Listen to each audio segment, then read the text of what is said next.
Oh. So this podcast is hosted by, to my right, Jesus, Shadow Knight 421 underscored, and down below, as always, Maloberry, Mr. TBC Malo. You can find him at twitch.tv/TBC Malo. All the links are down below. Let's get on with the podcast. Yeah. We were just talking about this Lovers and Friends festival. That's coming up next like year. Swingers festival. No, it's actually well, I don't know. Look, man, I can't speak for them or whatever they do, but the whole thing is it's literally every singer, artist, pretty much every artist from like late 90s, early 2000s in one festival. So you have like Usher, Ludacris, Lil Jon, Neo, Trey Songz. You have Akon, T-Pain, Lil Kim, Sean Paul, Genuine, Fabulous. John Paul. Yeah. So I've heard of like two of them. That's nice. You know Baby Bash? Nope. Kevin Little? Aventura, Baby Bash? Nope. No? You've heard of the Yin Yang Twins, though? No. What? Mike Jones? Never heard of Mike Jones? Why would I? What type of artist is it? The baby making artist. What? No. I that doesn't tell me anything. What kind of music is it? It's like R&B mainly. All right. Yeah. And then like Yin Yang Twins is hip hop. I'll be just fine. I don't need to know. It's terrible. Okay. That's like, not terrible. No. It's like country music. All they sing about is cash, drugs, and their baby mama that they ran away from. No, this isn't It's like Eminem. country He's music not on here. singing all about their dogs, their fucking pickups, and their ranch. I have no interest in that. All I want to listen to is death metal singing about, murder, mayhem, goat's heads, and Satan. It's my fave. I have no interest in baby mamas. On the country thing, you do 2 out of the 3. I do what? 2 out of the 3 that you said: the ranch, the dog, and the pickup truck. Yeah, I know. I do. You're just missing the pickup truck. That's all you need. I don't know. Oh, actually, Mrs. Lomma wants to get herself a pickup truck. There you go. Yeah. Now you're a country boy. What kind of pickup truck? I don't know. A sensible one, knowing her. She I don't know. Her dad drives a VW Amarok. I have no idea what that is. No? Only released in Europe. Ah, much like the Toyota Tacoma for the States. Yeah. Now, see, that's why we don't sell the Toyota Tacomas here, because we don't like terrorist pickups. You guys do. The VW Emerald? That's not a truck. Oh, wait. It is a truck. What is this? Who would have thunk? We don't have this. No, we don't have that one. It was only released in Europe. I'm not very into cars, but I like that one. It looks pretty cool. It kind of reminds me, it looks kind of like a Nissan Frontier. It is. Okay. Yeah. Right? You know which one I wanted to get that is not released here? What? The Toyota Hilux. Oh, you don't have the Hilux? We don't have the Hilux. It's not released We here. actually, Do you have we the actually, Hilux? no. Nope. Oh, okay. You know, another one that they just discontinued here in the U.S. is the Land Cruiser. Really? How come? The sales weren't that great. Well, overall, it's a very expensive vehicle. So we saw one yesterday, a used one, a 2019 Land Cruiser. They wanted $85,000 for it. What? Damn. Used. But the thing is, that thing like never loses value. Like you can drive it for 10 years and sell it for the same price that you bought it for. Do you know what kind of car I would love to get? Is a Land Rover Defender. Mm-mm. What? What do you mean? Mm-mm. They look cool, but They are. Land Rovers in general tend to be expensive fixes. Yeah, well, the anything happens. British, what would you expect? It's a shiny car, but it looks great, and it's It does look great. space. Have you seen like the high end trim of that? It looks Oh, the terrible Defender. on my taste. Yeah. You don't like the Really? Defender look? Yeah, it looks like it was drawn by a 3-year-old. Yes, Yeah, that's what makes it look cool. mm-hmm. Big Every wheels. 3-year-old wanted Wait. that. Wait, even better. Have you looked at the Defender 90? I don't know. It's the 2-door version. Oh, very Yeah. cool. Yeah, it's actually pretty nice. We okay. So back in the day, like 10, 15 years ago, we actually bought a used police car, a police van. It was 1, 2, 3, 4, 5 seats, but it was rated for 7, so you could have 2 in the cage in the back, no seatbelts, and it came with the siren and everything. So we bought it at an auction, and the people bidding against us was a family of 7. Mm-hmm. And so I was like, wait, you can have the family in the car and 2 kids in the back? I don't know. We were going to use it for hauling goods, not actually putting people in the cage. But hey, we won. Nothing happened, so we had to sell it. But we lost like $10,000 on it. It's fun time. Sounds like a fun time. Losing any sort of money. Yeah. Oh, so by the way, did you ever see my first logo? No. No, it's like this is it. Oh yes, that one. Yeah. Yeah. I think I have a shirt. Nice. I think I have a shirt like that. You do? Yeah. Did I send you one of those? No, I probably bought it. Oh. Yeah, no, my first logo was God damn it, I made so much stuff with that logo. So many animations in MOV instead of WebM. And they were like 7 gigabytes just for my face cam. my PC was like, what the fuck are you doing to me? Yeah. Running that every 10 seconds. 7 seconds of video. It's so crazy how you can have the exact same file, except one's going to be extremely massive and the other one's literally like kilobytes. Yeah. It's ridiculous. The efficiency of the WebM codec. Yeah.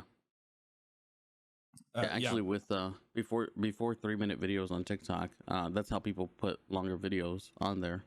Was they converted it to WebM and then they uploaded it. Yeah, and then TikTok was like, let's just do it. I made stuff for my stream for about a year and a half before I discovered that I can just export in WebM. Yeah, it was a revelation. Yeah.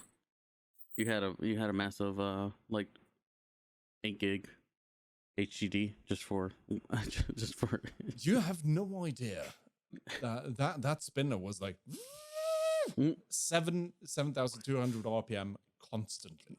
It's like R2D2. Yeah. How you doing out there? I have the hard drive here somewhere. I'm surprised it didn't blow up. Yeah. What was the first overlay you had for your stream? Did you make it yourself or did you buy it? No, I bought it off of oh god, owned.tv. It was owned, and then it was Nerd or Die. So actually, I think the one I have now is Nerd or Die. Oh yeah. No, that's how I got into streaming. Saw a video of Harris Haller. I was like, hey, I've got a webcam, and that would be cool to make stuff as overlays. And then, well, that's what happened. I've spent countless hours just making overlays that I never use. Yeah, I watched a tutorial on how to make my own transition. Oh, I forgot I did that at one point. And I was so proud of myself because it took me like 20 minutes, and it was literally like this 1 second transition that I did in After Effects. Yeah, nice. I did it. See, that's the thing. People go like, oh yeah, I want to do that. Oh, it didn't turn out great. Can't do it. No. You made a thing. Yeah. You made a thing even though it was crappy. You still made it on your own. Yeah, right. And you learn something on the way. Yeah. Yeah. I was gonna say it's very interesting to see people that want to get into streaming, how they think it's this very difficult thing to get into. And literally, if you just have a computer and like, you don't even have to see. The thing is now, you don't even have to have like a complicated overlay. No. Like you can see the transitions from back then, maybe about 2 years ago, where they were like, you had top donator, top this new sub, all that stuff, and like had these crazy overlays, and and they were moving. To now, it's like literally just put up the game, put up your webcam, and that's it. Maybe like, a border on the webcam, and that's it. Yeah. Maybe if that. I'm still a big fan corners. Of the rotator. Letting people know latest follower, latest donor, and so on. I like that one because it's a weird thing being on a stream and having people spend money on you. I know that we are the entertainment and people view us as that. Yeah, but it's still kind of you have imposter syndrome. You're like, but I'm actually having fun. You don't, at least me. I don't. I treat it like a job. I think of it as my job. But when people go like, "Oh, here are some subs. Here are some bits," I'm like, yeah, fuck, I don't deserve this. I don't. This is too much fun for me to actually be profiting off of. Yeah. Right. Yeah. No, it was a bit weird at first, right? It's like, oh, you're literally giving me $5 to not do anything but play video games. Yeah. Or to talk to you. But when you think of it, you do a lot. We put in a lot of effort into our streams. Fuck, we built an addition to the fucking house for the stream. Like I took up a whole other room. Yeah, right. I took up a spare bedroom and made it into something. The thing is, we don't look at it like that. We look at it as like, oh hey, this is pretty cool. Let's do this. Yeah. And then like this is where the massive fucking lights come from, or like learning how studio lighting works, or sound dampening. Making sure lenses are okay. You have the same field of view, or you want it to look nice, have that bokeh effect. And like I learned about a bunch of random stuff that I didn't think I've ever had to learn in like 2 weeks about professional lighting and audio, which is I don't fuck with audio anymore. Entirely. They have education to learn every single thing. That you can go to school to learn cameras, PCs, streaming stuff, broadcasting. It would be lighting and audio. All of those are different disciplines. But here we are as streamers. We go into it because we enjoy it. It's not like in school, because here we're open to make mistakes and publicize it, and then work it out. But it's quite the education if you actually think about it. Yeah. Well, I have a friend that he does professional like audio and visual lighting. And I went with them to a couple shows, and the amount of knowledge that you need to have everything in sync, even just like the lighting effects, is crazy. But now that it's become, streaming has become a lot more mainstream, especially with coronavirus. It's more accessible. But you're doing the job of like 5 people in once. Yeah. Sometimes it doesn't work out that well. No, and speaking of that, I was watching a stream because I like to listen to this radio show in the mornings, and they do their own live streams. I'm talking this is a massive syndicated show that has a much bigger budget than you guys do. And I'll tell you, your stream looks 10 times better than theirs. Yeah, but that's the thing. What I think that's sorry. Do you think it gets to a point where, because obviously we're not massive streamers, right? We're not Tim the Tatman, we're not Nick Merckx, we're not Bad Bunny. Am I allowed to say thank God? Yeah. Yes, you are. Yeah. Also, just I want to interject that Bad Bunny, if you ever see this, fuck you. Sorry, yeah, we don't like times 4. We don't like Bad Bunny here. No. The singer's okay. Yeah, the singer's singer's good. But The singer's good. This is streamer, another she fucking sucks. Is this another R&B thing? No, he's like the most popular artist of 20.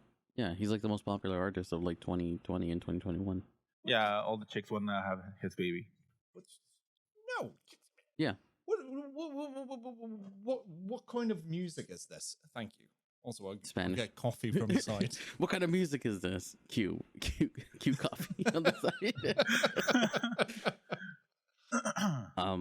But see, the thing is, I feel like at a certain point, once you get to a certain level, like, do you even really care about changing? Because we're always thinking of new ways to add stuff to our stream, right? We're always trying to think of like, how can we make it more entertaining for the viewer instead of just sitting here playing a video game, calling it a day. Like, we want, like, that's why I did stream avatar, so you can have your own character if you want to like play on that, or like if you follow or do anything, put a certain thing, lights show up in the background.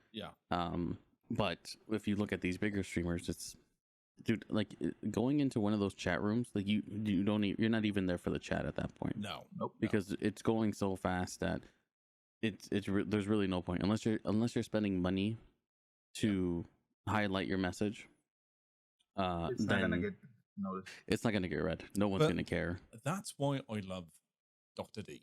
Like, lots of people hate on him for being this outrageous character, but you know, I'm a big fan because of the character and the production value. He's always doing something new.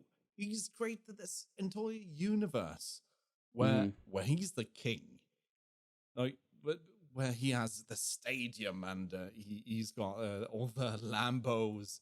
Yeah, and there's always something new. He has green screen behind him and at the end of the room, and he makes all these creative decisions that just makes his stream enjoyable, and there's always something new. I love that, and I strive to hopefully one day get to that level, not necessarily of infamy, but production value. Well, the thing is too, it's having a separate, like an alter ego with streaming. Sometimes it's kind of for some people it's necessary. For me, I'm a little bit more I was a bit weird, right? So if you look at my first live stream, I didn't talk at all. Like, I hated it. No one does. It was awkward. It was weird. I still don't like talk. There's people watching me, and then it went from not, because my weird thing is I don't like being not necessarily the center of attention, but I don't like making myself like the center of attention, I guess you could say. Yeah. And live streaming was a big jump for me, because I was like, you know, I'm not getting any younger, you know, but if I don't do it now, well, I'm like, if I don't Are you Benjamin Buttons? No, he is. Yes. Not me. But I'm like, if I don't do it now, I'm probably never gonna do it. And I was home pretty much every day, so you know, why not give it a shot? Worst thing that happens is no one watches, no one comes through, and then I can say, well, I tried, and that's it. You know, I gave it my best. But you know, we're here a year later, and it's been going pretty good. Yeah. See, I know what you're saying, because this character is not me. I'm not me. There are shades of me in this, but there are layers of. Is there 50 shades? Yes. The 50 shades of purple. Thank you. Good. But you know, the entire get up and the energy is it's not necessarily me off camera. Me off camera, I'm kind of a quiet dude. I am. I don't emote very much as a person, but I don't know. Streaming gives me the opportunity to explore sides of you. Yes, and not just a finger in the bum. Even though that is oddly pleasurable, What I mean is that you're able to, at least for me, I'm able to, I don't know, emote more than I would normally. You're able to express yourself more, or at least a different character within me. Yeah. It's kind of hard, really. So you let one of the voices take over then? With the finger? With the No, finger. with the streaming. Oh, one of the voices. I thought you said one of the boys because I was like, oh shit, did I forget to turn off my One camera? of the boy. Shit. Ooh. See, the great thing about streaming is no one really knows what happens on the bottom half. No. Normally for me, Or in my case, below my neck.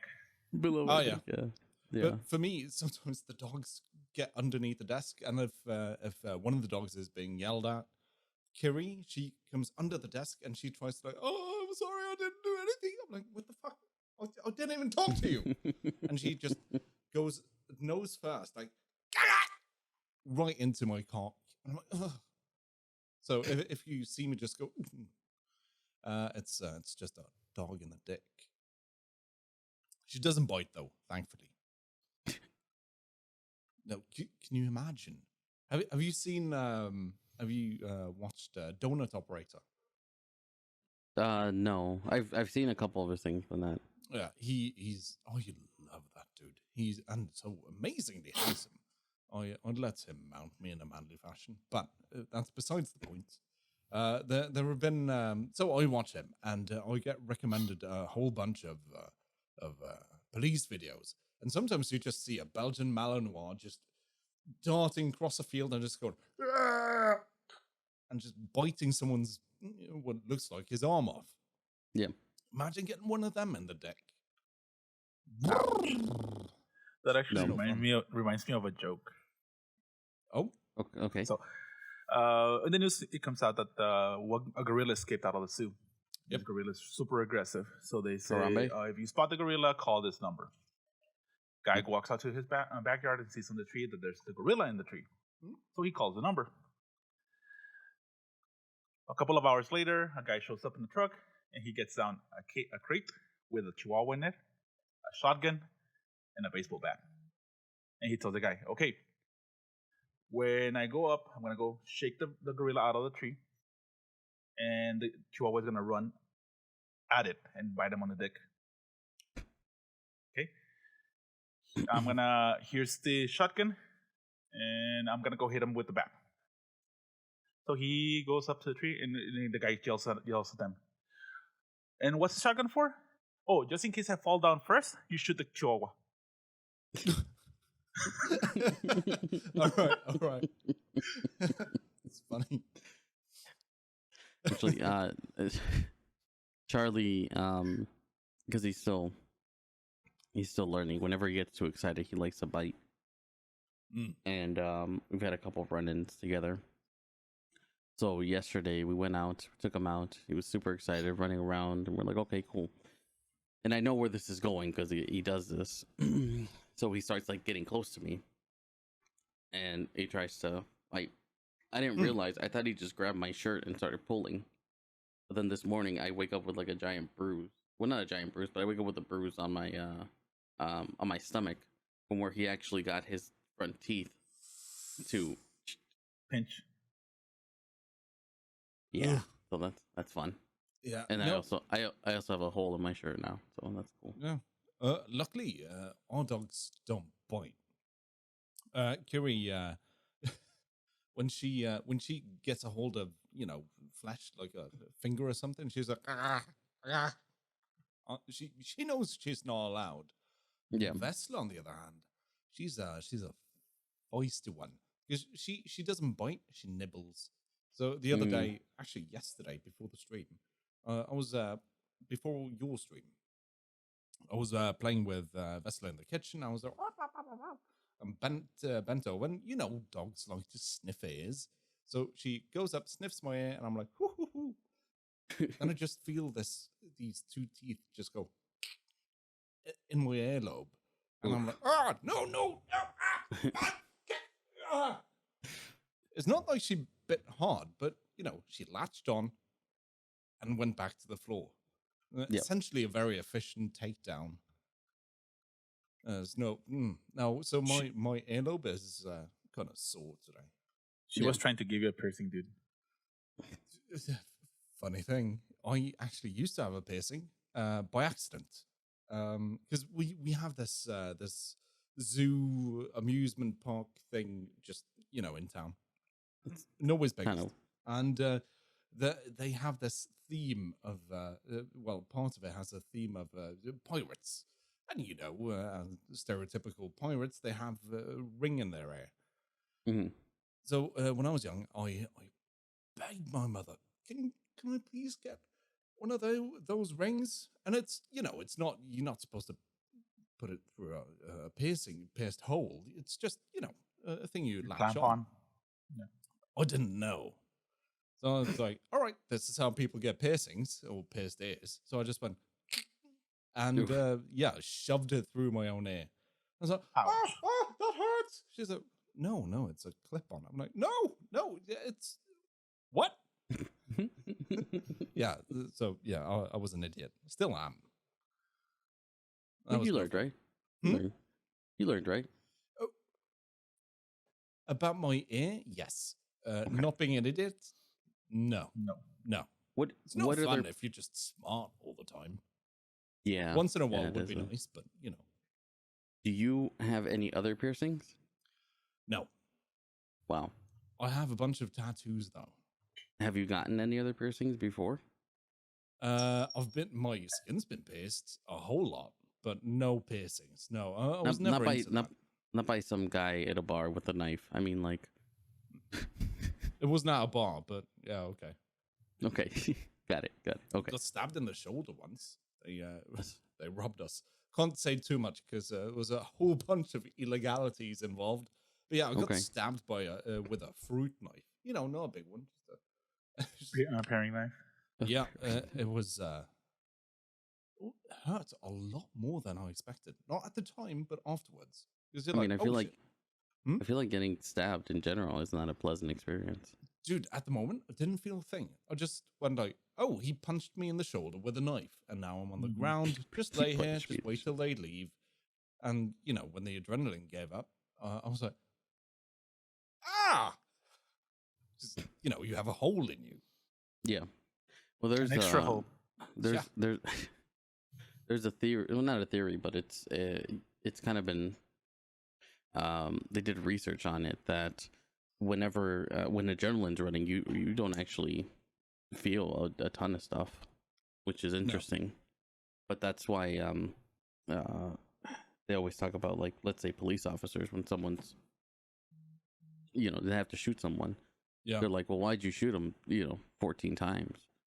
Training. And they're just like, well, he didn't go down. Like, you have to shoot until they go down. But at the moment, there was actually a TikTok video about it. This guy got in a shootout with someone else. Actually, hold on. Let me switch out my thing. I'll continue talking while I'm switching this out. But this guy, he got into a shootout with someone that he pulled over. He had, I think it was 17 rounds in the magazine. He emptied his magazine. There was, I think he got 4 on the target, right? 1 in the lung, 1 in the stomach, 1 shoulder, and then 1 in the leg. And then he had to reload, shoot off another 17 rounds. Got him more in the chest and the shoulder area. And then he had to reload again and empty a 3rd magazine into him to finally subdue the person that was shooting back at him. But he ended up getting shot. They went to the why don't you say something real quick? I just want to make sure I have. Yeah. Hey, what? Oh, hold on. Malo doesn't know how to turn on his headset. Okay, there you go. Sorry. All right, there he is.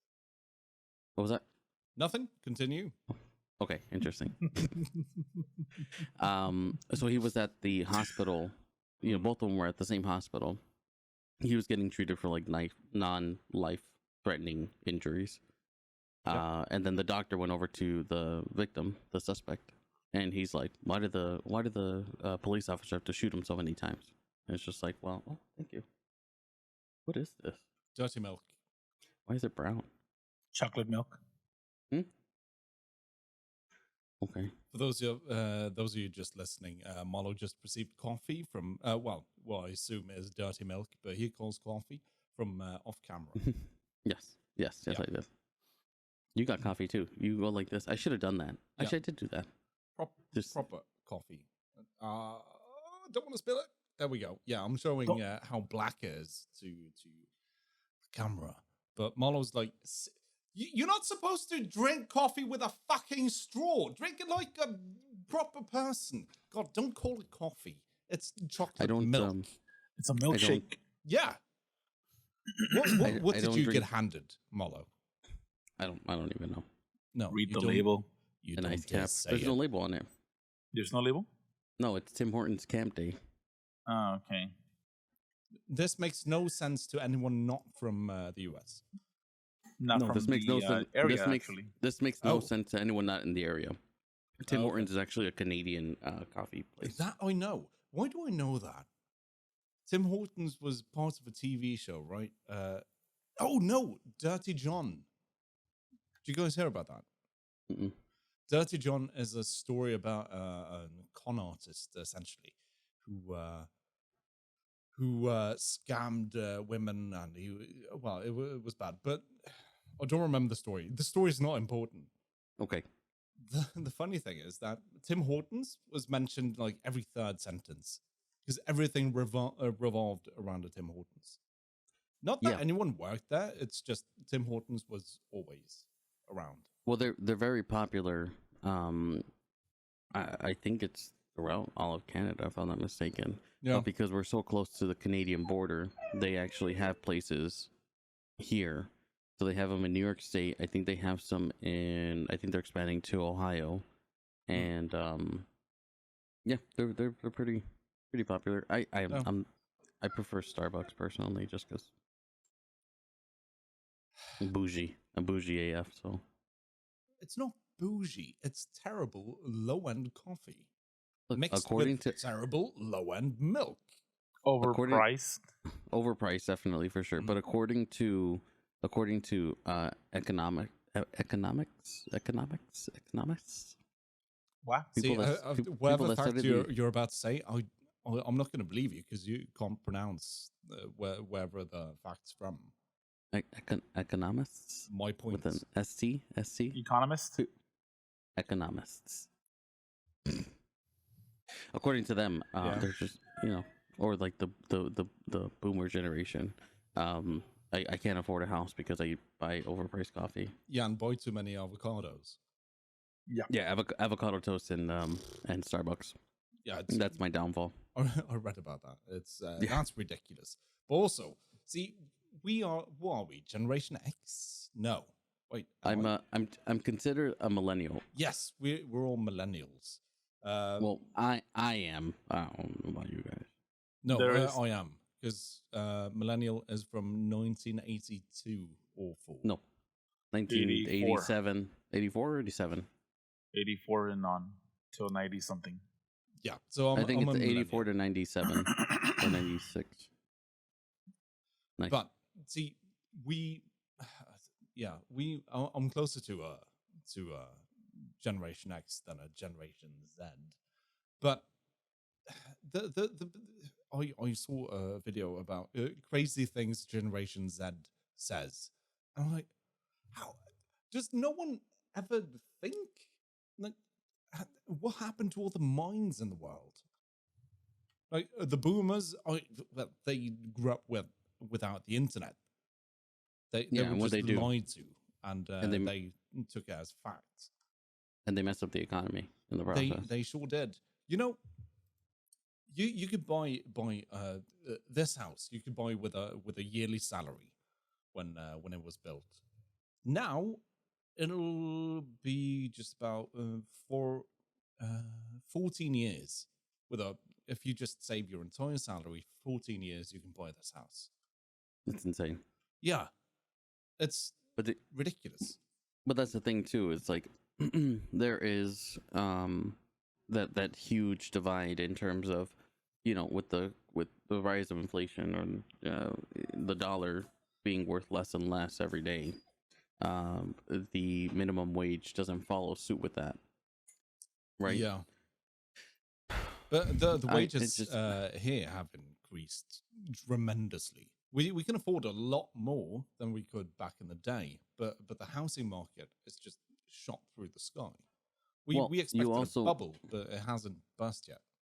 Well, the other side of it too is your area that you live in is it's the area to be in, right? This is true. So that's the other side of it too, is you have one specific area that you can build on, whereas here the prices are rising, right? Like my house, according to Zillow, which is not even an accurate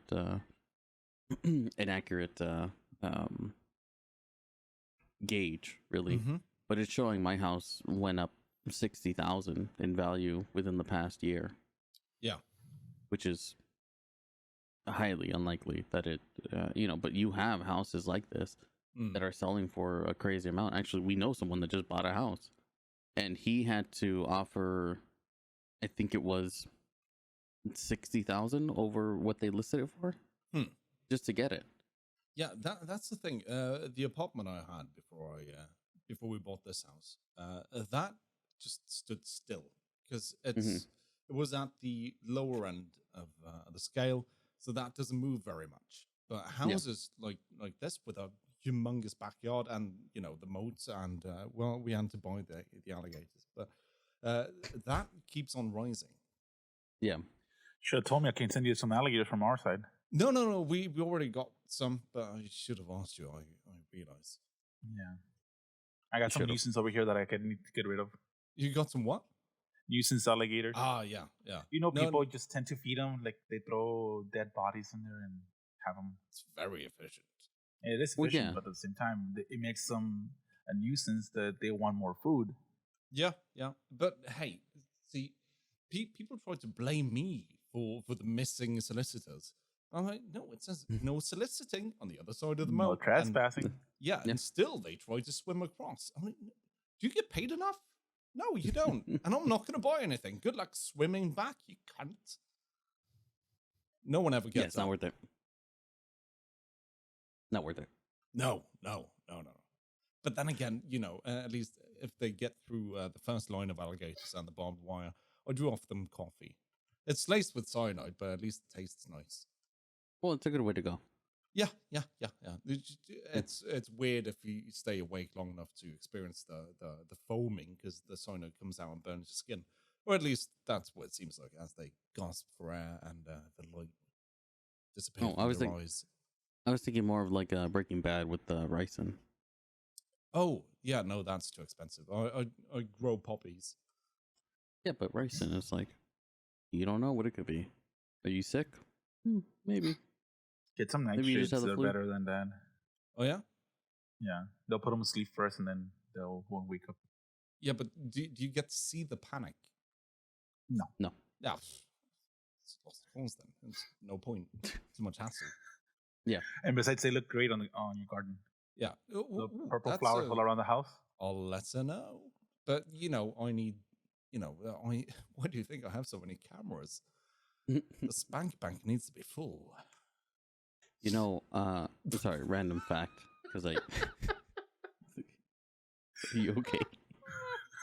I just find myself so fucking funny. Imagine people listening to this like, this motherfucker's crazy. Yeah, I'm trying to get and that Mexican dude is even worse. Yeah. Well, see, the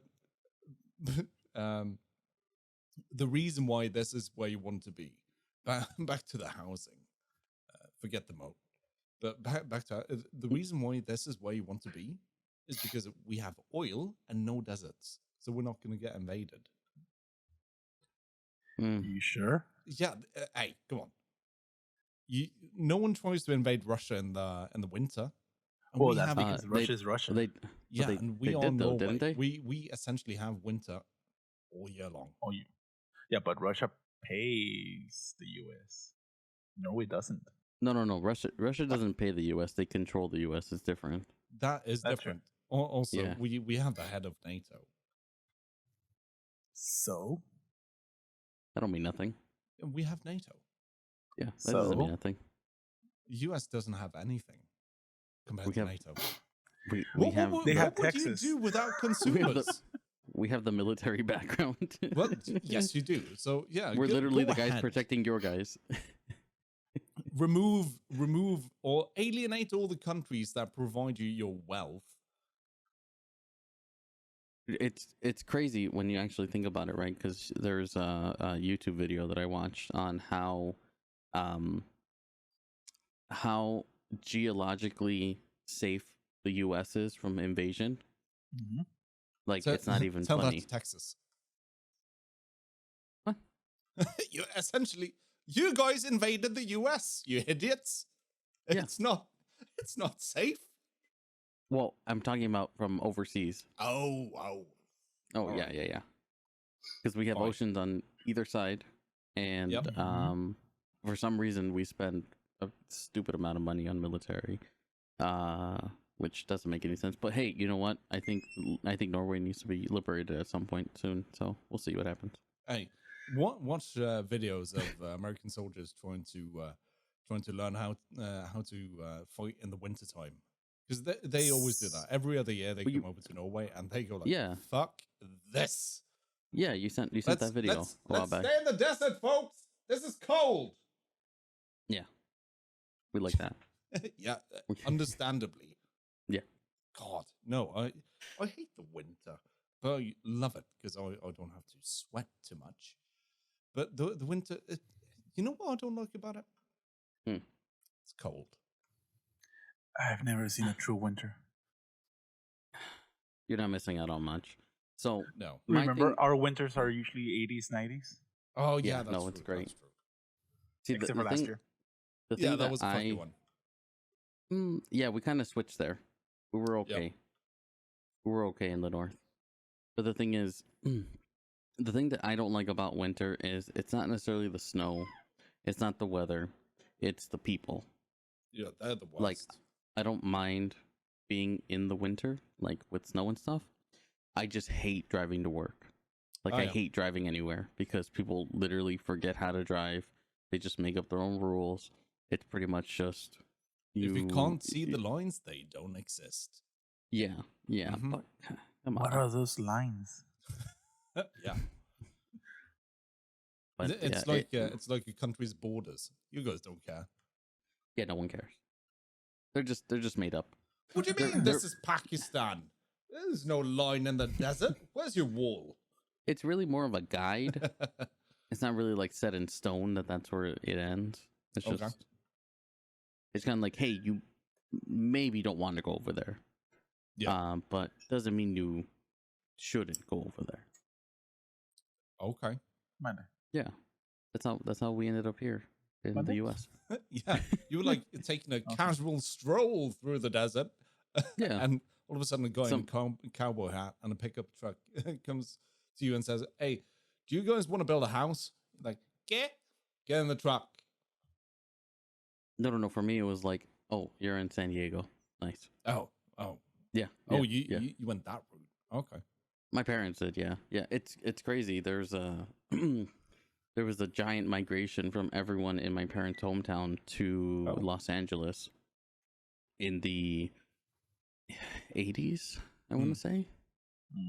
And now it's kind of hilarious. So a bunch of people migrated from Mexico to the US. They ended up getting residency through Reagan, right? I think, what was it, 1986?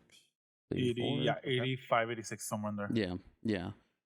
And now what we end up doing is we actually have a festival every year, and only the people from that hometown are invited. How many people are we talking? Thousands.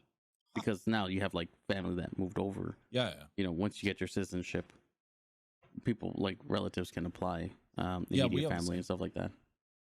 But it's a great I didn't realize it until recently, but apparently the only people that can go, or the only people it was meant for, were the people from that town. Huh. But now it's become like this big old thing, and fucking social media ruins everything, and everyone's trying to go to it, and the fucking pain in the dick. Yeah. But it's ruining a tradition. It was actually pretty nice. speaking of social media, I have a question. It's a more serious note, but I wonder, like, as an adult, you know, the people you grow up with and get to know, and your friends, you know, people choose different paths in life, right? And you lose people along the way. Yeah. As an adult, is there a handbook on making new friends? I know we found each other through Instagram and gaming and Twitch and all that, but Yeah. Is there a route to take? No, I feel like as you get older, it's kind of difficult to maintain certain friendships. Yep. Because your interests change. Yeah. And your end goals change as to where you want to be and, you know, how you want to move forward. And that's one of the things that, like when I met Anna, I only have a handful of people that I actually talk to. Right. Outside of streaming, and you guys are one of those. Like, that's it. So even like coworkers and stuff like that, like I'll talk to them every now and then, but it's just you start realizing, like, hey, I want to do this with my life, or I want to go here, and I want this. And there's some people that generally don't want to be on that same path as you. Yeah. They want to do their own thing. They want to stay stagnant. And then actually, speaking of which, that's one of the weird things with my family, because no one really knows. I don't really talk about them, but I have a brother and a sister. And my brother is 10 years older than me. And he's just now getting his life together. And I'm happy for him. But for, 30 something odd years, he didn't really do much with his life. And he was asking my parents for money and, trying to make it out of Mexico. But it's just like the weird thing with me is like, how do you not want to better yourself? That's the one thing that I never really understand with people. And I don't know if it's like something wired with them, or if there's certain situations that don't allow you to, but like I always want to do more, right? No, I know what you mean. But we all grew up with those friends that just got stuck in a rut. Yeah, and they don't change. Yeah, but you have to think, is it their own fault, or is there something they would, not necessarily a lesson they were taught by anyone, but a lesson their brain got stuck with because of some experience or some interaction? And it might be. Yeah. That's the thing too. It's like you never really know why someone is stagnant. No. So my question is, can you blame them? I don't blame them. No. Like if they want to, because obviously with me, like if you want to do whatever, that's on you, right? Yeah. But the thing is, well, I can't really, maybe the wrong word. I was more thinking judge. Judge. That's no. It's difficult without understanding the situation first. Yeah. Because you can't for example, immediately. Some of those people grew up with that mentality. It was given to them by their parents and their parents' parents, and so on and so forth, by generations. For some of them, that's the only thing they know how to do. That's the only thing they want to do. So it's I hate to quote the Bible in any way, positive, mind you. But to cast the first stone, I mean, we're all fucked up, right? Yeah. Yep. So in one way or another, yes, we are. But we all want to judge. Well, I love it. It's kind of built into us to judge someone for some reason. Yeah. Oh no, it makes perfect sense. Like if this person can't contribute to the tribe in a positive manner, we need to shove them out and let them go on their merry road and be eaten by lions. Well, I think it's more hardwired into survivability rates and stuff. Yep. Which is a big thing. but yeah, I don't know. It is. I don't judge someone unless I like know about them. If I understand the situation, and then I make my decision based off of that. Right. Because most of the time, you have people that growing up. I grew up in Los Angeles. I met a lot of gang members. As one does. And and people, you're looking at them, and from the outside in, you're just like, oh, these guys just fucking want to make money and shoot guns and run drugs and shit like that. But getting to know them, it's like, well, their parents are trying to make a living, but they can't. They might be either more than likely single mothers that are working 2-3 jobs to stay afloat, not have enough time with their kids. Their kids end up trying to find some sort of attachment to someone else, end up meeting people, and that ends up becoming, end up running into the gang, become part of the gang life, and then that's all they know. And it's like, hey, you grew up doing this, and because you're always looking for some sort of emotional attachment to someone, right? And I think that's where I think that's what happens, and most people don't really understand it. Because I've like most of the people that I've met that were in gangs are like the greatest people ever. They'd give you the shirt off their back. Obviously, there is some people that are sociopaths, worse than others. Yeah. But you call. But yeah, it's just it's difficult to for me to judge someone without knowing their story or knowing where they're at in their life and what they're trying to do. No, I just know by myself that I agree with you, but I'm very quick to judge. My pockets are filled with stones. Well, and I live in a glass house. But the other side of it too is you have to look at it from a your general raising is different from mine or even from Jesus, right? Culturally, it's a bit unique. Yeah. So, like, I know we were talking about like streaming and stuff, and not as common in other parts as it is here. Yeah, no, it's but that's the thing about Norway. It's like don't try too hard. Who do you think you are? Why how dare you try that hard at this? What do you think you're better than me? That is a common thing in Norway, and it's very frustrating. Well, and it's like the complete opposite in the U.S., where it's like it's the grind culture. Like you have to get 1 job, 2 jobs, 3 jobs. You have to have some sort of side hustle. You have to do more to make more money. Yeah, from my perspective, it's more okay to fail in the US. It's okay to try a thing as hard as you can, but if you fail, that's okay. If it doesn't, go on to the next one. Yeah, if it doesn't work, it doesn't work.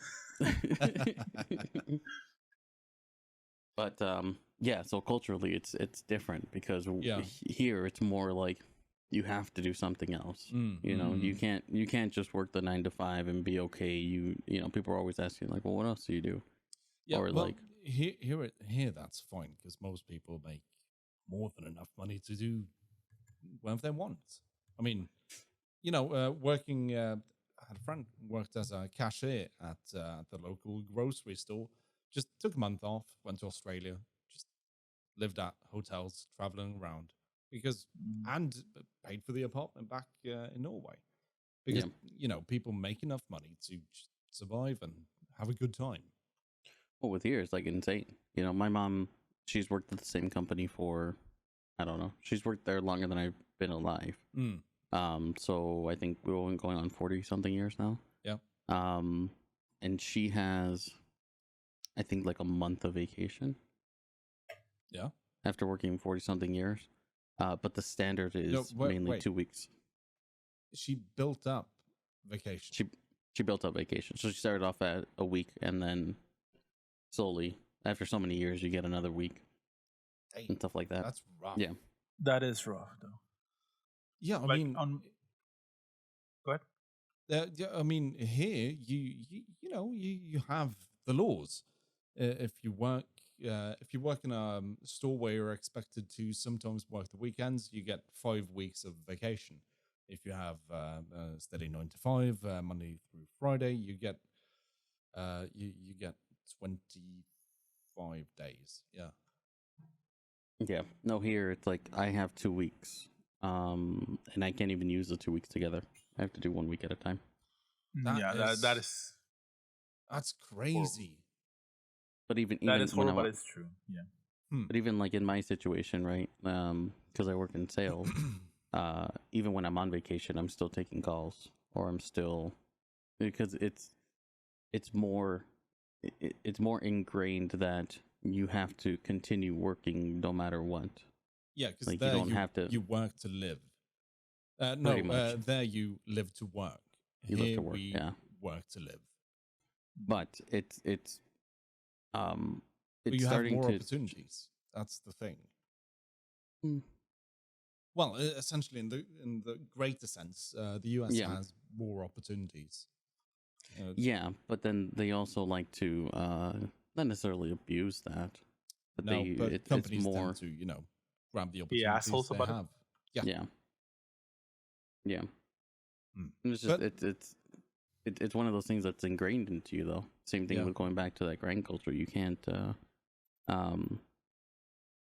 stop. No. No. Because if you stop to tread water, the world's going to run past you and away. Yeah. That's strange. But yeah, because the reason why I asked about friends is because a friend of mine who's very close, I had the feeling that we're slipping away. And I was thinking about this. I was like, oh, look at that. I'm watching this in real time as my friend is slipping away. We're becoming less friends. We talk less, blah, blah, blah. Mm-hmm. It's like, have you been through that? Yeah. Seeing it live? Yeah. Noticing it while it's happening. Well, in general, I'm what you consider a shitty friend, because I don't I kind of stick to my own bubble. If it's not an immediate thing or in front of me, then I tend to not look at it. Ignore it for a while. Well, I kind of get yelled at by Anna because I look at a text message from her and then I'm like, oh, let me do this at work, and then I'll reply to her, and then 3 hours passes by and I'm like, oh yeah. I learned the hard way that. Yeah. Oh yeah, that's right. A couple of nights at the couch, trust me, it helps out. Yeah. But then, like, it's just with anything though. Like, if it's not in front of me, and I've been trying to work on that. But really, my thing is like I fall in and out of friendships because I tend to be one track with where I'm trying to go. Yeah. Same. But that's the thing, because you have friends that you have peripheral friends. You have circles, right? And you have the outer circles, acquaintances. Then you have friends. Then you have immediate friends. Then you have your close in your home bubble. Mm-hmm. It's that makes sense, because one of my best friends, I talk to him once a month, maybe twice a month, but he's my closest friend. And that, I think that's what friendship is: being able to just pick it up, however where you long, left off. Yeah, however long you've spent apart, you're like back in it. Well, it's like me and Jesus didn't talk for 2 years, 3 years, 2 years, 3 years or so. Yeah, what happened? Life. Yeah, life happened. Yes, yes, it did.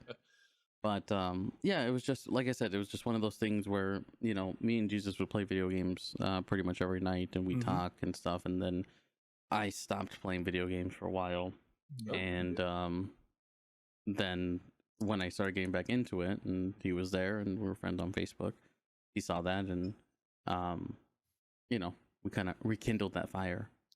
But and it hasn't been stronger than ever. I just imagine the two of you laying in front of a fire, naked on a bear rug. Just it has to with be some wine on the side. Yeah, but no one's touching the wine. the hands are busy. Yeah. Yeah. The wine's just for decoration at that point. But yeah, you can tell how it works, and I mean, obviously, you just hopefully you understand it's not you, it's me. Well, that's it's the thing. not just you. There was other situations going on the background, so I know. Yeah. There was an ex situation that didn't really work out too well. Yeah, but see, that's the thing. It's just with those kind of friends, it's you understand each other's situation, and you kind of continue it on like nothing ever happened. Yeah. No, I have a friend like that I recently rekindled my friendship with. We used to live together. Oh God, at the same place that I got stabbed at. Nice. So we're not going to talk about the situation around that, but he went one direction that ended up with him owing some bad people some money and had to have facial reconstruction. I went on to have a job and an education, but we found each other again and became friends again, and picked up where we left off. But it's like, how do you make a new friend nowadays? Because everyone's, especially during COVID, you're kind of locked into your own house and your own bubble. I don't know. I haven't had that situation yet. But see, the thing is, it's like I don't go out or anything either. No. So I don't like actively try to find new people to be friends with. Most of the time, it's just like, because Anna's from the area and I'm not. I'll meet one of Anna's friends or like their boyfriend or whatever, and then or husband, and then we start talking, and then we become friends. Actually, if you guys know Honey Toast, if you've seen Honey Toast in the chat or we've talked to him, I don't think you were there for those. No, but I don't think it was. Honey Toast is actually one of Anna's friends' fiancés, and cool. we both like PCs, and he likes gaming, so that's Didn't we play with him once? Yeah. Oh, yeah. But that's how that starts. It's mainly just friends of friends that just kind of like me going out to someone and be like, hey, what's up? Do you guys want to hang out sometime or do something? Because I consider myself kind of outside of. I don't look at the world the way my friends do. So I was like, I wonder how this works. I tried it. So we were at a bar. We were a bunch of friends. We were like 7 people. And there was a guy just sitting, drinking his beer. I was like, I'll try to make a new friend. I invited him over, and he was like, yeah, sure. Because from where I'm from, if you make eye contact, it's weird. So we don't look in each other's eyes, and we're like, hello, goodbye. It's not very friendly, and as a people, we're not. So I invited this guy over, and he sat down, and it just got really awkward. I'm like, oh, so this is not the way? Okay, fine. But so he left. He came back later. We were at the same bar. We'd been there for a long time. We all were shit-faced. And the guy comes back, now more drunk, instantly part of the group. Yeah. So how do you do this without social lubrications? I don't think you can. I think alcohol is the way. Yeah, but you have to find something that you guys have in common. That's the thing. Yeah, being drunk and rowdy. Yeah. For example, me and Tines, you've seen him on your streams. Yep. Yeah, we started talking as co-workers because he works with me in the same department. Oh, yeah. He actually sits down like on the other side of the office. Mm-hmm. So we started talking about gaming, computers, movies, and stuff like that. Invited him over to play some video games. We started inviting him over to our D&D sessions on Fridays. And he became part of the group quickly. Nice. Yeah, because he's a total asshole, but that's our fave. Yeah. Yeah. He's the asshole that we all need. Yeah. But we don't show him to other friends. No, he's gonna ruin it. It's much like me with anyone Mrs. Lomma knows. She's so like you're the asshole. Oh, yeah. I'm very uncouth. But are you the asshole in our group though? That's the real question. That is true. Who's the biggest asshole in here? I think I am. Vans. Because he never fucking enters. That's because he never shows up. He never shows up. That's different. That is different. I've never felt so much hurt as Vans playing on a Thursday, playing Modern Warfare, and not playing with us. Like, yeah, that's stepping over a line. Yeah. Not even hey, you want to play with us? Like a courtesy invite? Yeah. No, the worst part is he tagged who he was playing with, and I'm like, all right, that's fine. I get it. No, I think I am the asshole because I need to make funny of everything, and sometimes it's just mean. Well, there's a difference between trying to make funny of everything and being an asshole. Yeah. But when it doesn't hit, it can sound really, really mean, and it's difficult over text. That is true. Stuff I've said here, about seeing the light disappear from someone's eyes. If you just write that down, it sounds terrible. It sounds like a confession. No. You're yeah. And it's admissible in court. You're a poet at that point. I am a poet. Oh God, yeah. Me and Mrs. Lomma, we were arguing, and I write and I like to be creative, so I think in that way. Mm-hmm. And we were arguing, and she was like, "Can you just stop being so fucking Shakespearean?"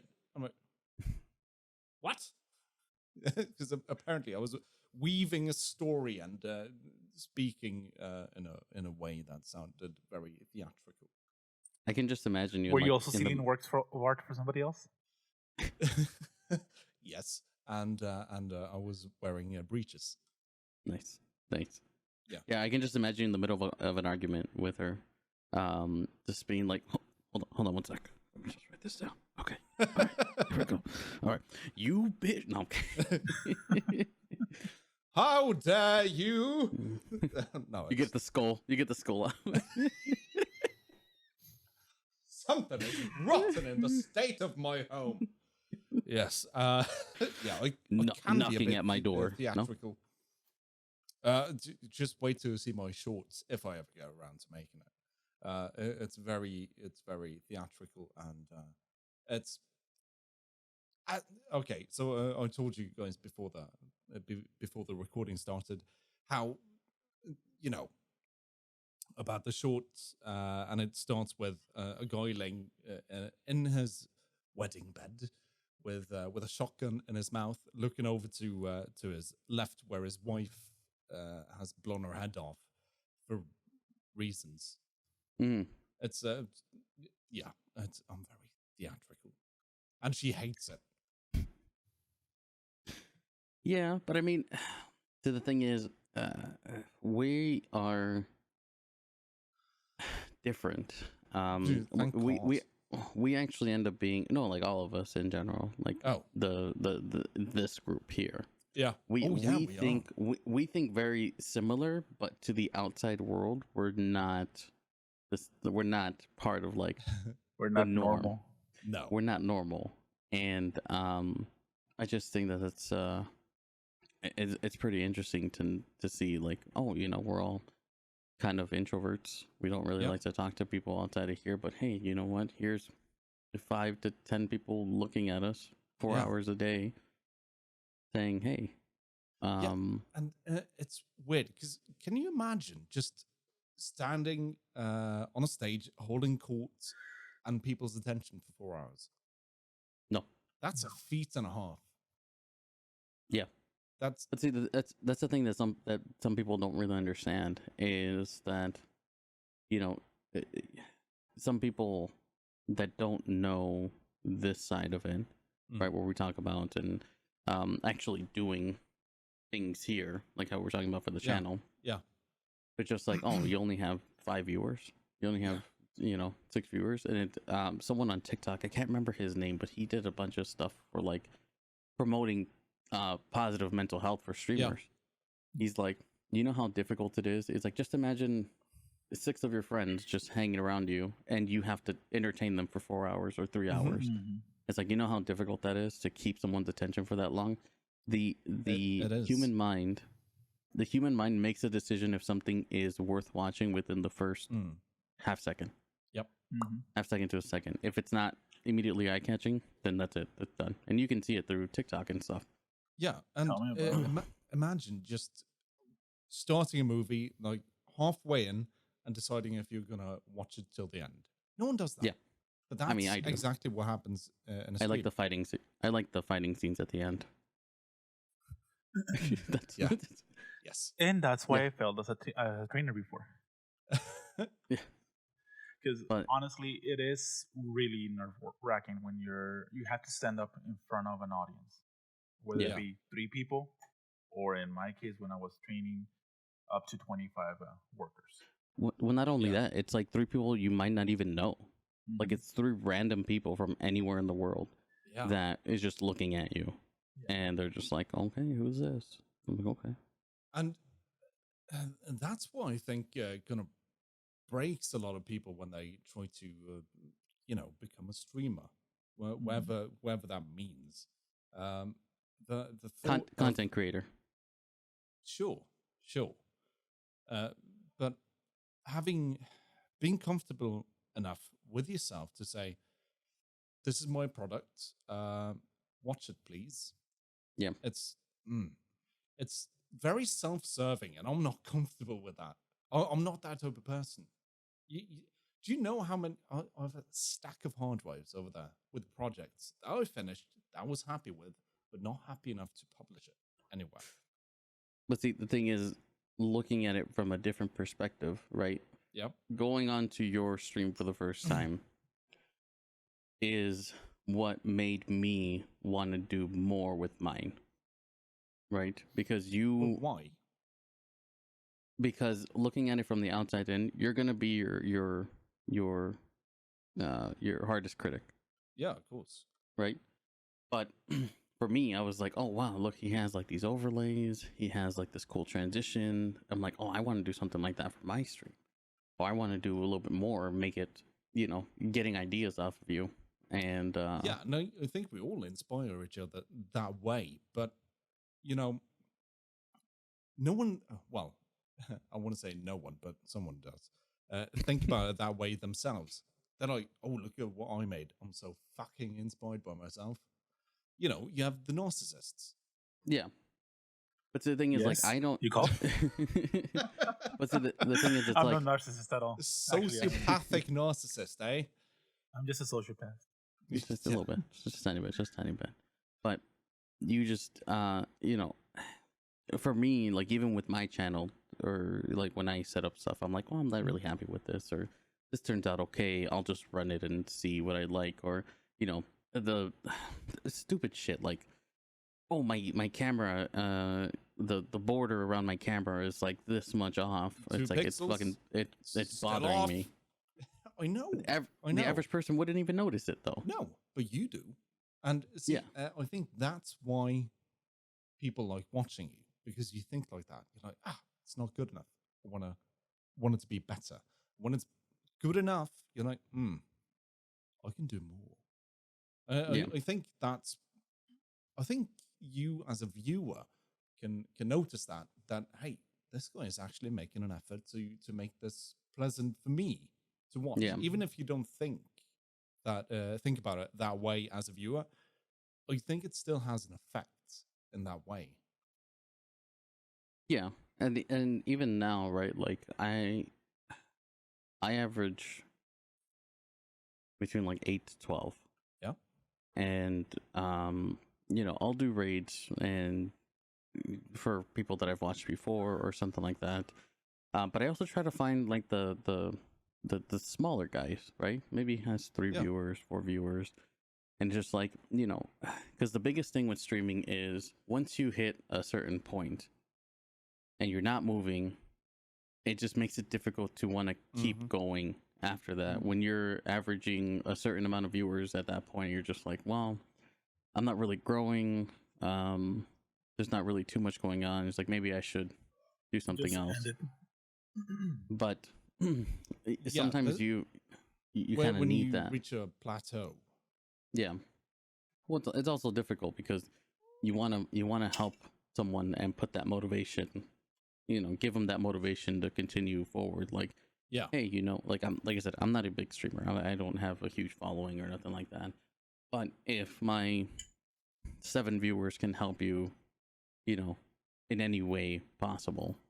And plus, when you select those you want to raid, you kind of have a responsibility to your viewers, sending them somewhere they might like, and that's difficult to pick out from a thumbnail. Yes. So you have to make a selection. Like, all right, this guy looks into the camera. He seems like he's talking to the camera. He's got a cool border. It looks fine. Sure, well, let's send them over there. You make a lot of decisions just based on a thumbnail. No, you're going too far. For one, you have to be like, do they even have a camera? This is true. I generally don't rate if they don't. Well, that's always difficult, right? Because like Jesus normally doesn't have a camera on his stream. Nope. Vans didn't have a camera on his stream initially. Like we had to basically force him to get a camera, and he was like super nervous about it. And then he got too good for us. Remember, he was too good for us from the moment he got his new PC. Yeah. When he stopped listening to your advice. Oh, yes. Yeah, he's like, oh, you want me to put more RAM? I'm just going to get another CPU. But hey, there are some people in that group that just, I won't bother Googling it. Yeah. Yeah. So many times I wanted to let me Google that for you. Just didn't you send it? Yeah. Oh, I've done that a couple of times. But I did. I mean, you did send it. Yeah, a couple of times. But most of the time, I'm just like, all right, this is what you do. But yeah, the thing is, if you're gonna give me advice, you better give me how to do it as well. Yeah, and that's preferably the thing. It for you. Yes. For money. I'll remote in and I'll do it for you. But that's a problem. I don't want money. You need money. This is true, but I don't want money for helping a friend. There's a difference. I'll gladly take money for providing entertainment. But if someone's like, "Hey, this doesn't work," I mean, look at my YouTube. I don't want people to pay to learn how to set up an A5100. I would like the ad revenue, sure, but I don't want people's money. I would much rather have them watch an ad. But see, my thing is, for me, if it's more convenient, if you already know how to do it, and then you can show me later, why would I not pay you for the service that you're providing? Because as a friend, maybe being able to help is payment enough. But who it's a question more about your ego versus your wallet. Yeah. Do you pay? Would you pay someone so you would feel good, or so they would feel appreciated? I do it because I value someone's time and effort into anything that they put in. Yep. No, I understand, but I'm like, well, how do you tell someone, "Oh, I want to do it to help"? I understand you appreciate this. I just want to do it for you. Well, I bestow upon you my knowledge. We'll get them. Where's the skull? We need to get you a skull. I have one, but I had to hide it. We had the police over here. I'll send you one next week. Yeah. Thank you. It should have digested by now, right? Yeah. Yeah, actually, it's already ready to bleach it. Oh, nice. No, see, my thing is, I'm a big believer in supporting someone, in the way that anyone else would, right? So not like, I'm not coming as like a friend, because I get yelled at a lot by people. Even that's why I don't work in customer service anymore. No. I'm just saying in general, right? So I used to work for a vape shop, and became really good friends with the owner. He has a couple locations, and I have to sneak into his stores and buy stuff without him knowing, because he'll call the store and be like, "Hey, give this guy such and such." I'm like, I don't want that. I'm like, I want to go there, and just pay, and just No, I get that. I get that. But that is different. That's a product that he paid for. Someone's knowledge it can be free without anyone losing any money. But how did you get that knowledge? Through time, YouTube, yeah, and YouTube effort. testing. Just no one's paying me for my YouTube videos, and I'm happy. I'm so happy when I get comments. Great payment. Like I got a comment the other day, dude, your videos are amazing. I'm like, oh my god, someone liked my shit. Yeah, that makes me over the moon. Then again, I would like the ad revenue, but what are you gonna do? I don't have 1,000 subscribers yet. Not yet. We're still working on that. Still working on it. But yeah, it's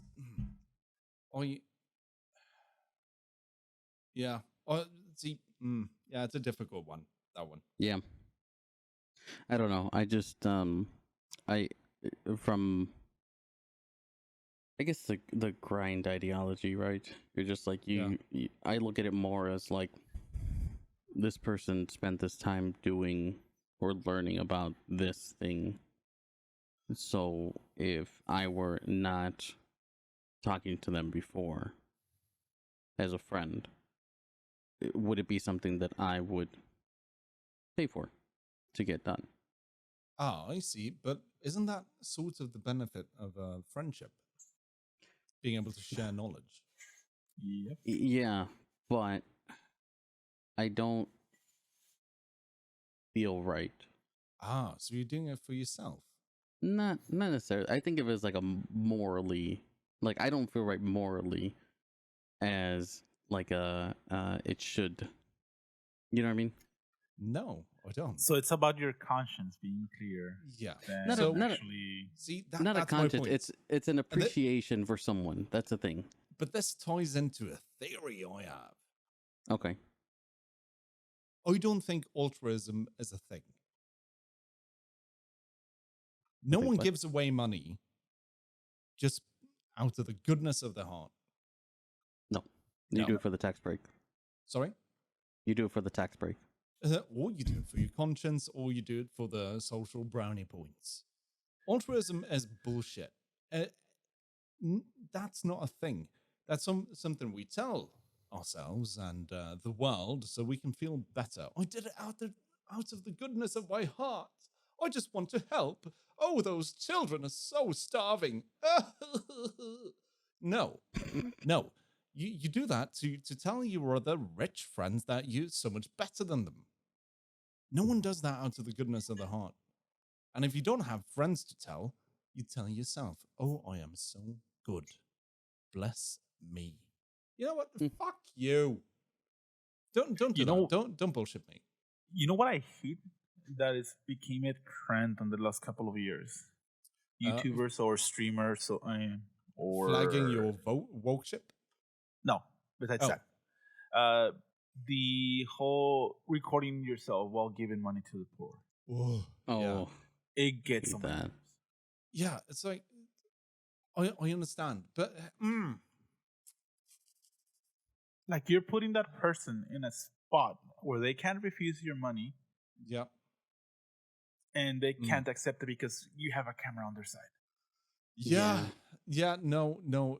I agree. I was gonna say, but hey, it benefits all. But then I'm like, yeah, you're right. It's one thing. It's one thing to do it. It's another thing to record it, right? Because you're, I like. Here we go. Going back to thinking. Oh wow, good one. My thing, yeah. I do it every now and then. My hat. Your hair's kind of smoking right now, so you might want to tone it down a bit. Oh shit. But like, I don't know. It's just it. If you want to do something to benefit someone else, to help someone else out, that's perfectly fine. No one needs to know about it.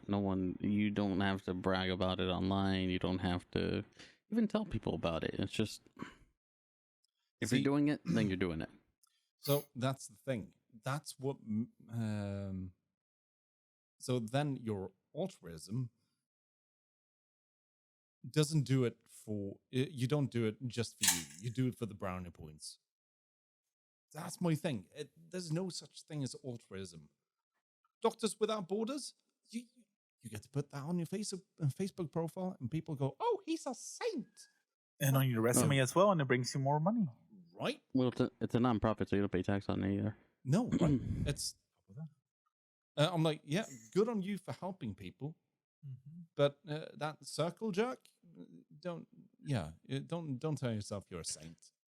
Yeah, well, just monthly donation to United Way. Hey, it's a tax break for you. Yeah. But just do it just to do it. Like, that's the thing. Like, if you want to actually help someone, then literally just do it. You don't have to post about it.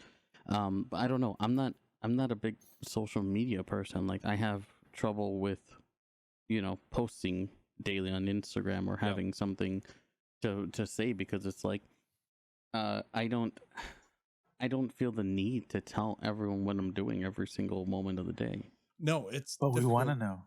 But see, no people one wants on to know. Instagram react more to the personal stories than, "Hey, I'm going live in 30 minutes." Yeah. So my biggest post on Instagram was the day I lost my job. It was me sitting on the floor with tears in my eyes, saying, "All right, I guess I'm doing this full time now." I had, I think I had like 200 views on that, and usually I average 60. And I had so many interactions on it. Normally, people, I have like 3. People react to negative news more frequently than positive. But that just goes back to, you can do great at a company for 5 years, 10 years, do everything perfect, above and beyond. But the moment that you mess up any sort of report, any sort of anything, you miss a day for whatever reason, then you're looked at negatively. Yep. Yeah, that's something I saw in the company I work for. Like, for the first 6 years, everything was fine. People had an understanding. There were 15 people at headquarters. That was fine.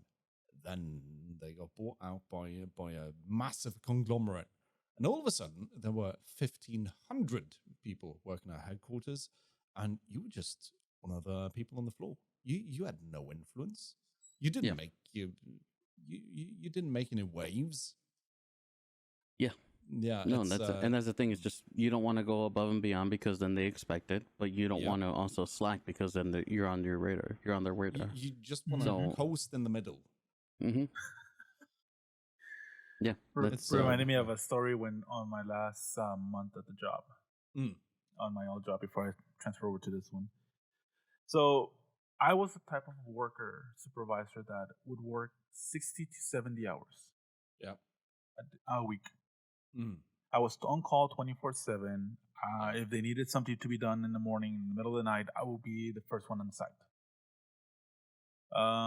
The month I turned in my paperwork saying that I was going to quit,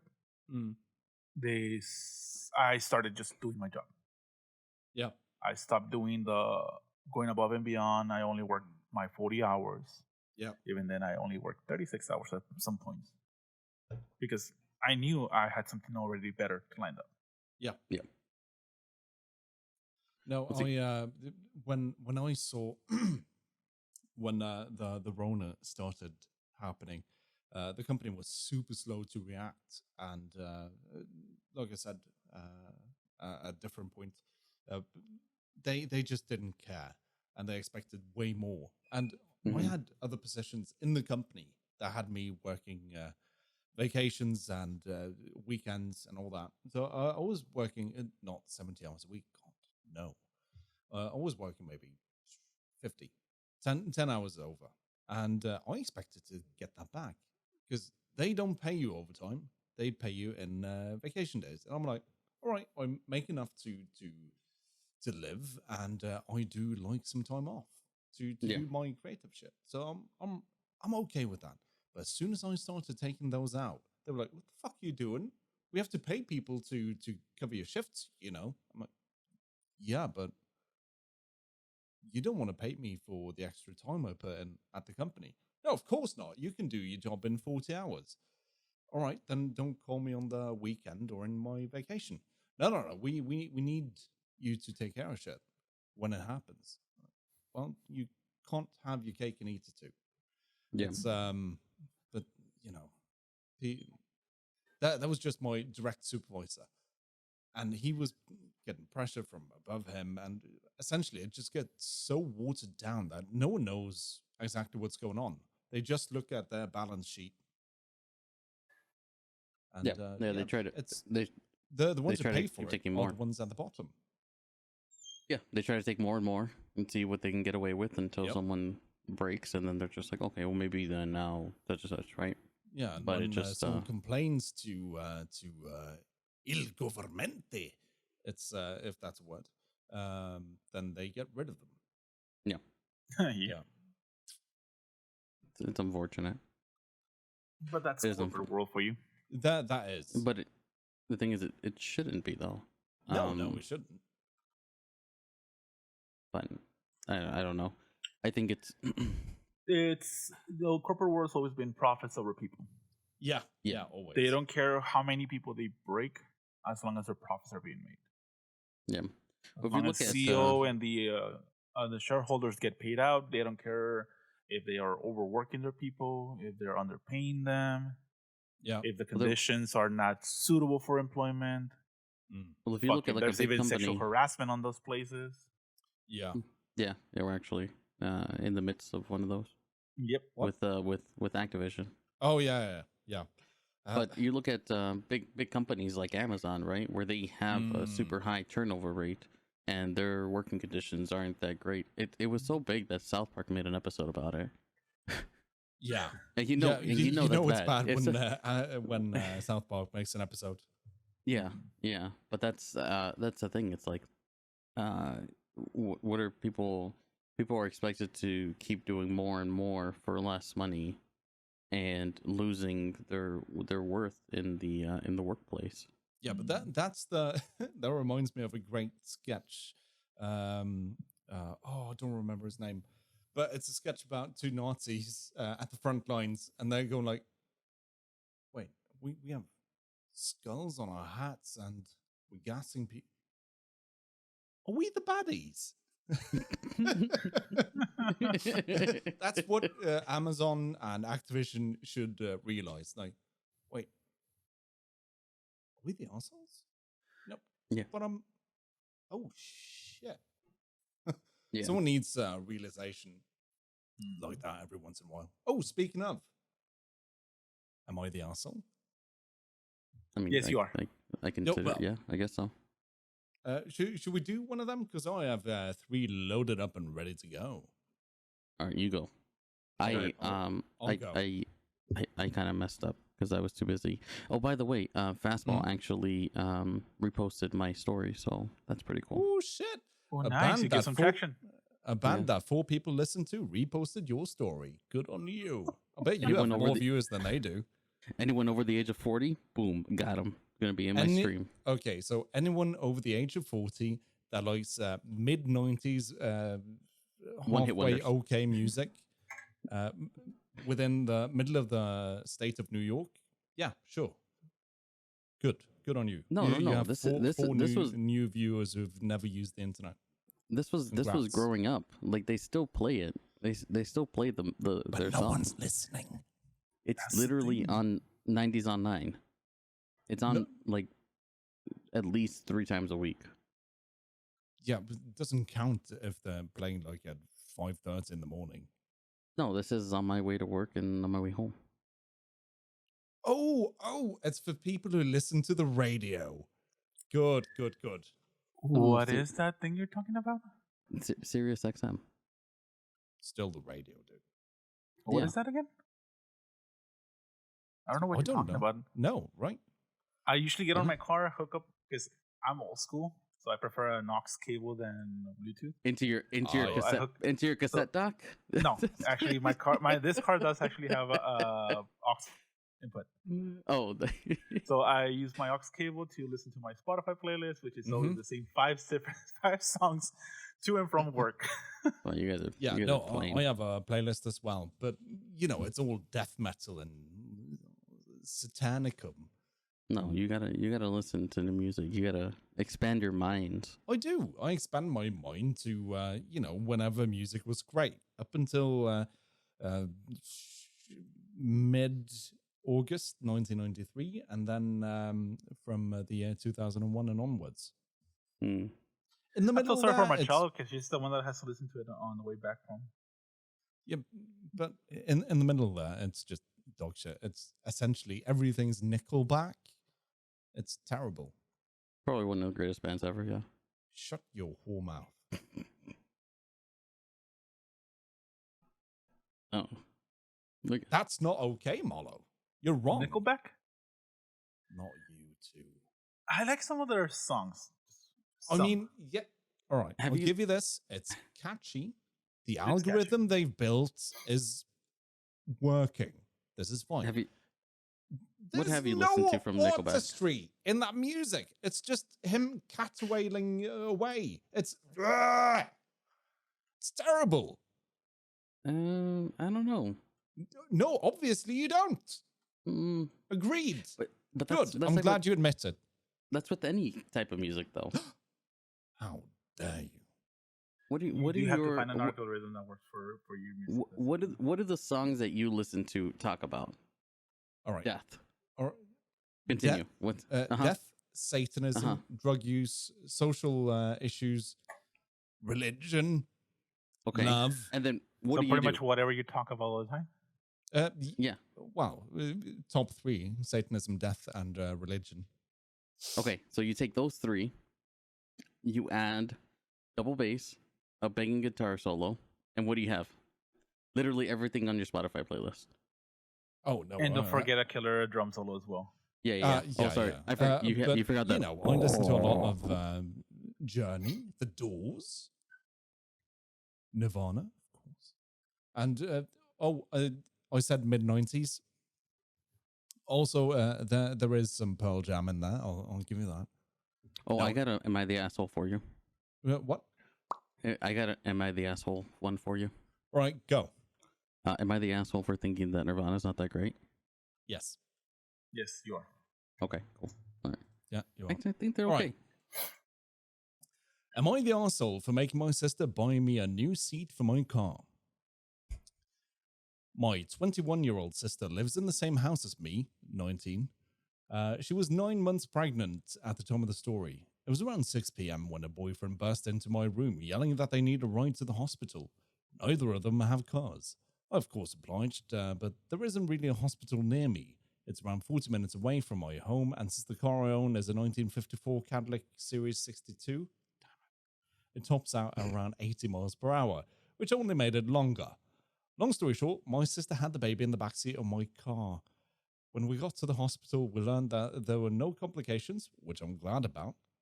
One thing, though, when I left to get in my car, it smelled horrid. I barely could make it to my house without throwing up. Understandably, I'll give them that.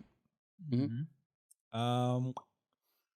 I sat in my driveway and took out the seat, and as I suspected, it was ruined. Yeah. I didn't want to stress my sister outright after she had baby, so I just drove my car without a rear seat.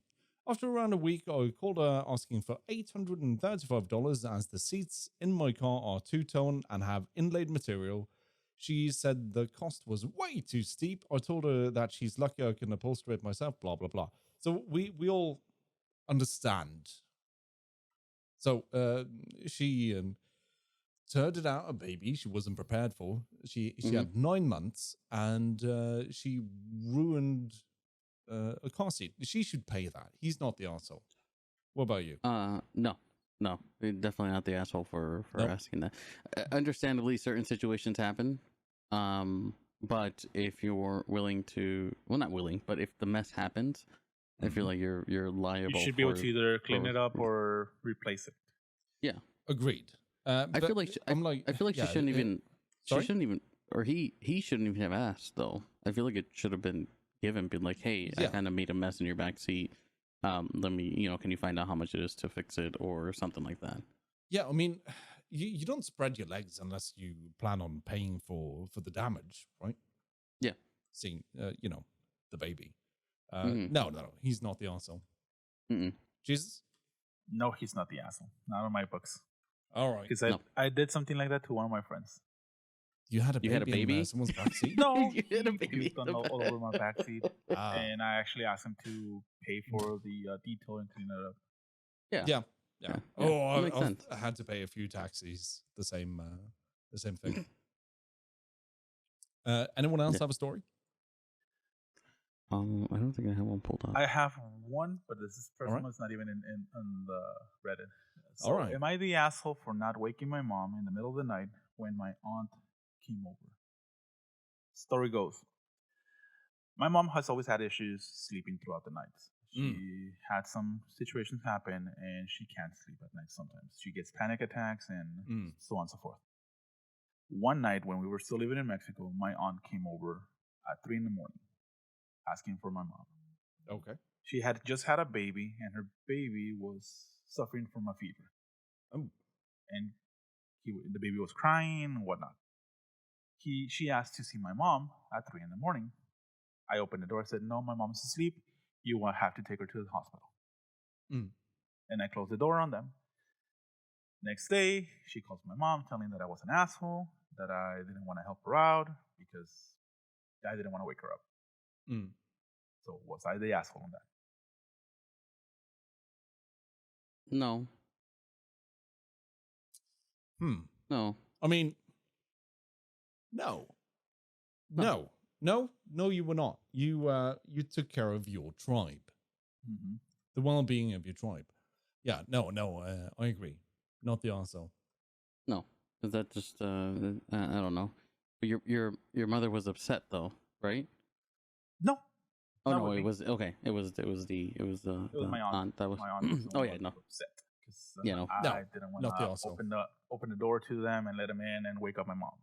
No, culturally you did a bad thing, but realistically, no. Yeah, we don't. You can't. Yeah, but no, you're good. Do you have one, so. Malo? I can pull one up. Hold on.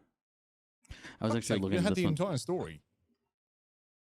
I got one here, but it's a bit of a long read. I'm not very good at failed English, so here we go. You guys ready? Go.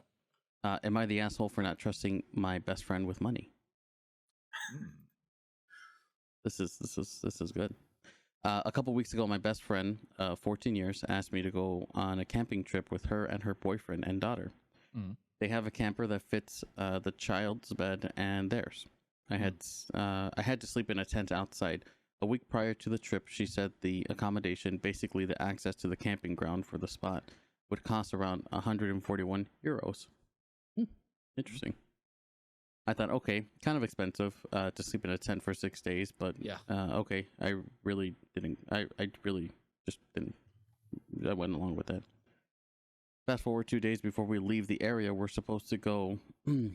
Fast forward 2 days before we leave the area, we were supposed to go was flooded with heavy rain, and it was uncertain if we could go. We discussed it over text, and I said I didn't pay £282 to end up not going. And then it hit me. The reason why my share was so expensive was because she just put the price. She just cut the price in half for my charge. I pointed out to her that the price should be cut into thirds and not halved. She argued she had the money and spent. She argued that the money they spent on the trip comes from one account pretty much. They live together and have a joint account. She works part-time and her boyfriend works full-time. I'm single and living alone and work full-time. She said that it's unfair that they would have to pay £188 and I only 94. Again, they sleep in a camper, I sleep in a tent. Mind you, the accommodation price was set, so say if I hadn't gone with them, they still would have to pay that price. Me going with them reduced the price for them, but by cutting it in half, the expenses in half, it would have cut it even more. After that, she asked me about gas. It's turning into a mess. Okay. I think we all agree. He's not an asshole. No. Dude, No. that's horrible. Fuck. That's horrible. Oh, with 3 people going. You're paying half. Yeah. No. Yeah. Idiot. Yeah, I just That's not your friend. No. Or you have a friend who's cheap and an idiot. Yeah, because even on our side, we do like family vacations once a year. Yep. And we usually either rent out a house or a hotel or something like that. But we usually go with a house for at least 15, 20 people in there. Woof. And we split the cost evenly between each member of the trip. Yep. Including children. So let's say if it's actually 12 of us normally. We split everything by 12. The rent of the house, everything, food and all that stuff. So, split it by 12. And if you want to pay for your children, that's fine. If your children can pay for themselves, go right ahead. As long as I pay 12, it's fine, right? Well, not only that, but if it's like your child, right? They're still, in a weird way, like taking up resources. So they're taking up a space, they're taking up food. Yeah. So they would have to pay their own on that point, which I don't understand why. Because this actually should have been split up in 4s, technically. Yeah. Right? Because of the child. Yeah, her boyfriend and daughter. So and frankly, the camper van. Nice. You're not allowed to sleep in the camper van. You have to sleep outside. Do you have a tent? Yeah. No. Here's a tent. I mean, no. Bad friend. Yeah, I wouldn't do that. All right, I have another one. Okay. Am I the arsehole for defending my daughter's religious choices? Straight off the bat, I'm like, yep, don't defend that. It's a bad choice. But I haven't read it yet. Yeah, I need some more information here. Yeah. All right, so let's go. I understand religion can be a touchy subject sometimes, so I'll try to tread carefully. My daughter, Jessica, 22 years of age, dropped the bombshell that she was going to be an atheist and did not wish to attend church services anymore unless necessary, weddings, funerals, etc. As a mother, I was initially shocked and rather hurt because I raised her as a Catholic, but we had a lengthy discussion and worked through the adjustment together. Since then, Jessica's been happy with the new arrangements, and so am I. After finishing a quarter of summer school and with more free time on her hands, Jessica decided to drive up to visit her grandparents and plan to stay there for the rest of the summer before the school year started again. But not even 1 week into her stay, Jessica drove home upset. She told me that her grandparents were prepping for church, as they always do every Saturday. Jessica mentioned that she was now an atheist and did not want to attend church anymore, and would wait for them to get home before resuming activities together. But her grandmother blew up upon hearing the news and started saying hurtful comments, like how Jessica would be punished by him, and how she was being manipulated by evil spirits, to say the least. Oh, God, yes. Yeah. The two apparently quarreled for a good half hour or so before Jessica decided to leave. According to my daughter, she tried to have a thoughtful conversation, but her grandmother was too stubborn and unwilling to listen despite grandfather's attempts to calm the situation. She still forced Jessica to go to church, and that was when Jessica decided to leave. After tending to Jessica's need, I called my mother up and she told me I was a terrible parent for raising a soulless child. Wow. Okay. I argued back, saying that Jessica's an adult and was entitled to her own beliefs and lack thereof, as were we. I questioned my mother if she loved her grandchild any less now that she did not believe in the same higher power. My mother deflected and kept repeating that Jessica was a sinner and she would go to hell if I didn't fix her behavior. Getting nowhere, and in the spur of the moment, I impulsively ended the call by saying, you know what, I'd rather burn in hell for all eternity if grandparents like you were in heaven. Now, I'm very torn because I let my emotions get the better of me and may have ruined my relationship with my mother over my reckless, curt response. However, I also wasn't willing to let her talk about my daughter this way either. Am I the arsehole? No. Agreed. I mean, yeah.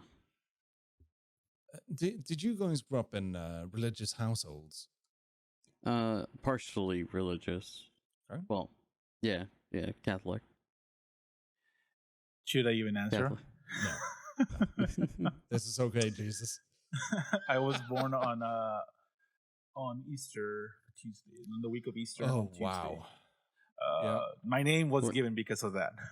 Okay. Oh, so you were reborn. Yeah. Right. Wow. Yeah. So yeah, when I told my parents that I was agnostic, they said that I was wrong. Yeah.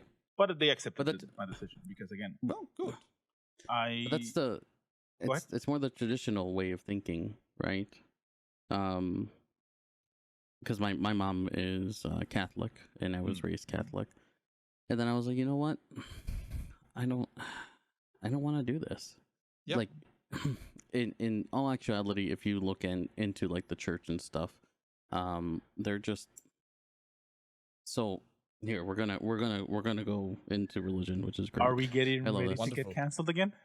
No. Oh, by the way, I've got merch planned. Nice, okay. Love it. Perfect. But see, my idea with religion is, there might be a God out there, right? Mm-hmm. But see, the thing is, I don't have to go to church every Sunday to know what I believe in. I don't have to give money to someone else to know what I believe in. Mm-hmm. And it other people's opinions, it don't really matter to me, because that's I could care less what you think or what you do, but I'm not gonna fall for that. The church system in general is just a corrupted way to make money and feed off of people's. Yeah. Well, the other thing too is I read that if Jesus did come back, right? But I came back already. The other Jesus. Okay. On Easter. Oh my God. Yeah. Yeah, hopefully it does. But see, the thing is, if Jesus did come back, would the church accept him? Because then no one's going to end up going to the church anymore, because they already have someone that they're following. So they would, in turn, lose that fellowship and lose the money that they're making. Yeah. Mm-hmm.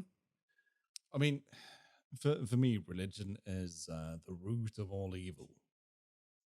So, I subscribe to Satanism, which is more of an ideology than a religion, really. It's the literary Satan, not the biblical one. So, being good to the ones that are good to you and evil to the ones that are evil to you.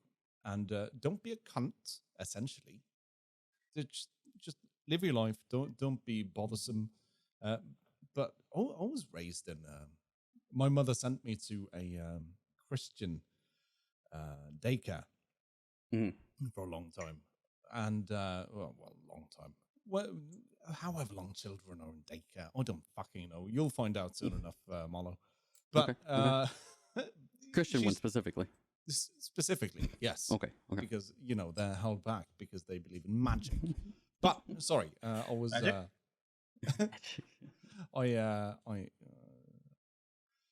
I digress. But yeah, so I was sent that, and I was like, yeah, this sounds weird. And my father's side are very, very religious. I mean, talking in tongues and all that. So I attended church with some auxiliary family members, and they were like, I'm like, what the fuck is this? And my mother was like, oh, yes, they're talking to God. Oh, I'm good. I'm out. Yeah. And that caused a stir. But religion's like politics, right? Most people just go with what they're taught instead of what makes sense. Yeah. But the other thing is, they say that there's two things you don't talk about, and it's politics and religion. Two of my favorite subjects. But the issue is, why not? Like, that's the whole point of a discussion is... Because if you think about it too much, nothing makes sense. Well, nothing makes sense, and then people get in their trenches about their own opinions. Yeah, but that's the good thing about talking about it. Because if someone gets stuck in their opinion and not willing to listen, you know that, oh, you're a waste of my time. I don't need to talk to you. We already have 3 of them already on our chats. Yeah, and then they yell at you and then ban you before you can respond. Yeah, true. Even if you're saying like, oh, look, why would you go over there? That shit's on fire. You Trumpist! I'm like, oh, you do kind of look like him. Is that not fire? I mean, it seems pretty hot.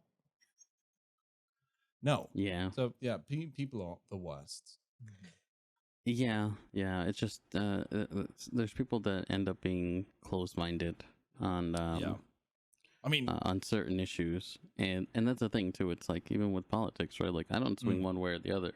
Literally, for me, there's not really much more that you can do on a local level, being either like a president or even our governor. Like, we all knew our governor was shit, and all of a sudden it's all coming out now. Oh, is that Fredo? No, Cuomo. Oh, Cuomo. Yeah, but Cuomo. Didn't people call him Fredo? As in the Godfather, the broken brother, the dummy. I never seen The Godfather. What? What the fuck is wrong with you? Why would you never watch The Godfather? For those of you listening, he's just mouthing a lot of bad words. Primarily, what the fudge is wrong with you? Yeah, I don't know. And wait until he finds out that I have not watched it either. Yeah.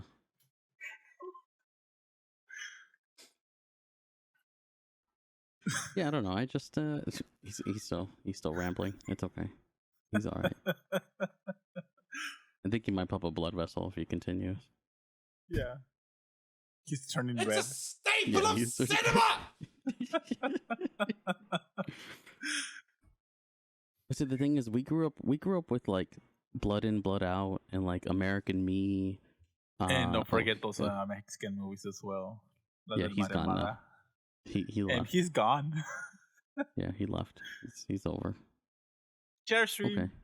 All right, chair stream. But yeah, I don't know. I just never. You okay? How can you expect to be taken serious when you haven't watched the greatest movies?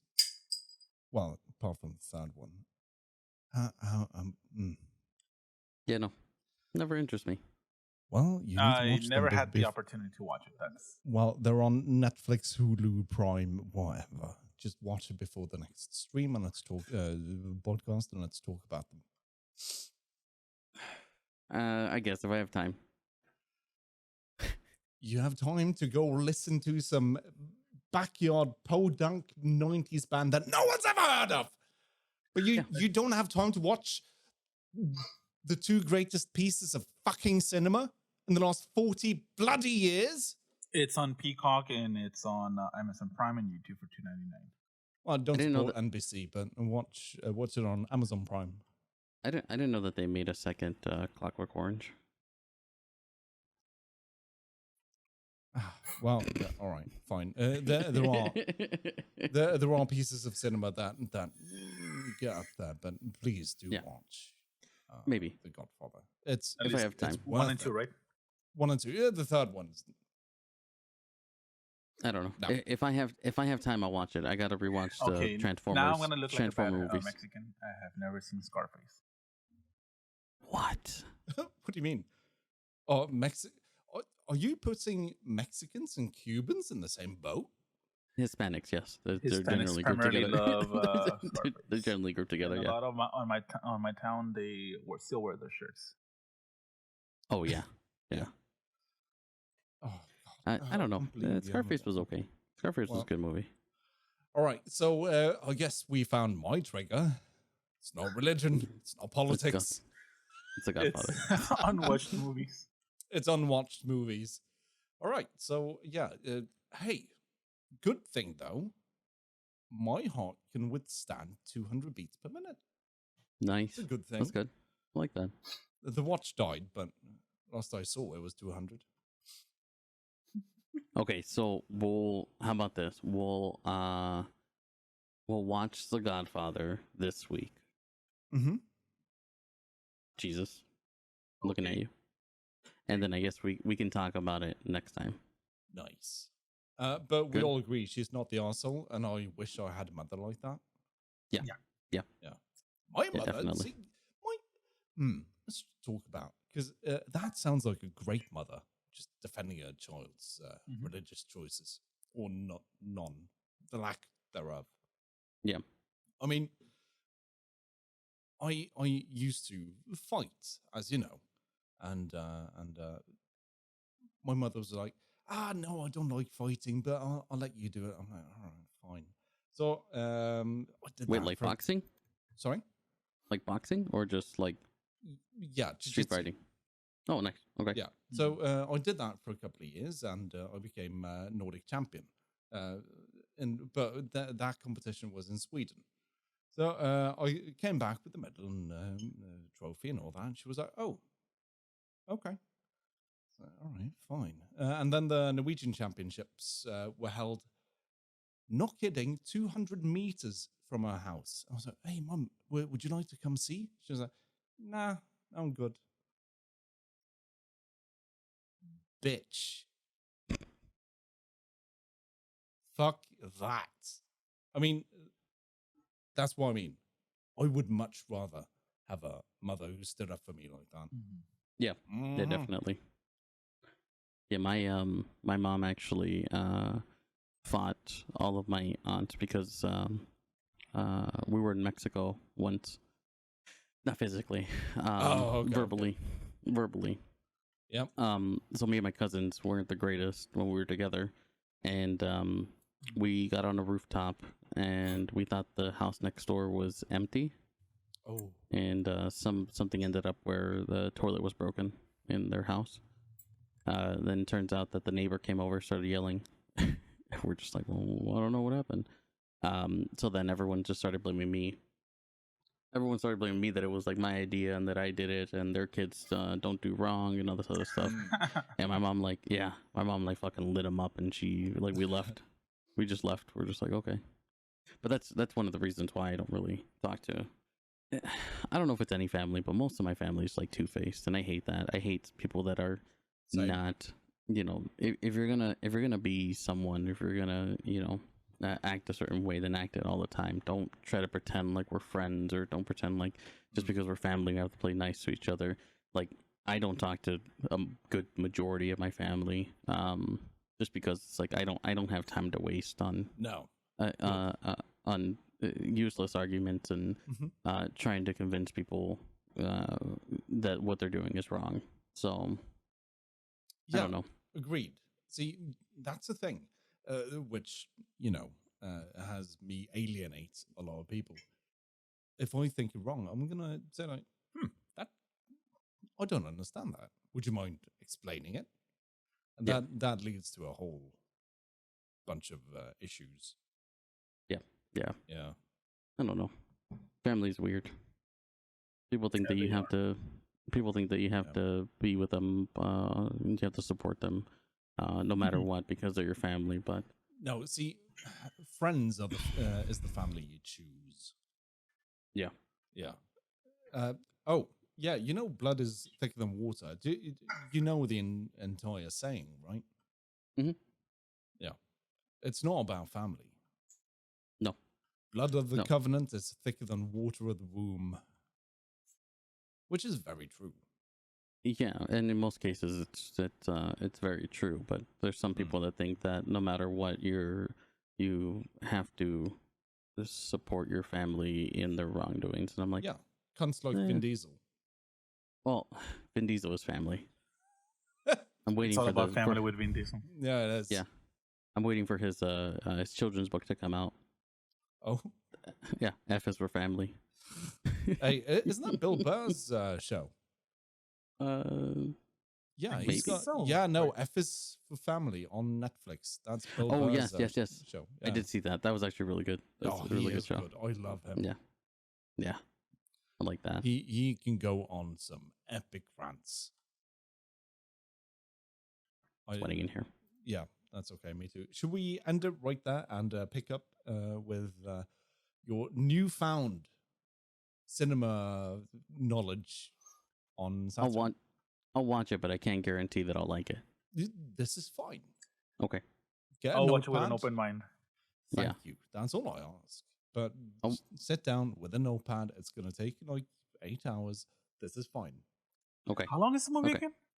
It's like 3 hours. 2 hours 40 minutes for the first one. Well, if I sat down through the whole Endgame. Well, Endgame was actually entertaining though.